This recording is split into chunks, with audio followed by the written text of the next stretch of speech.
Bəs siz bilirdinizmi? Giza piramidalarının altında qəribə, sirli strukturlar tapıldı. Arxeoloqlar inanılmaz bir kəşf etdilər. Giza platosunun dərinliklərində qəribə, yeraltı tunellər və nəhəng sirli strukturlar aşkar edilib. Ancaq ən qorxulu məqam budur. Bu quruluşlar qədim Misir memarlığına uyğun gəlmir. Bəzi alimlər düşünür ki, bu, itmiş məbədlər, unudulmuş xəzinələr, yoxsa naməlum bir sivilizasiya izləridir. Radarlardan alınan görüntülərə görə piramidaların altında böyük boşluqlar və dərin şaxtalar var. Amma ən qorxunc olanı nədir bilirsiniz? Misir hökuməti bu haqda susur və heç bir açıqlama vermir. Onlar bizdən nəyi gizlədirlər?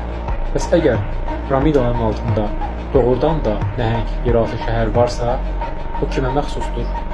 Fikirlərinizi şərhlərdə yazın. Sizcə bu nə ola bilər?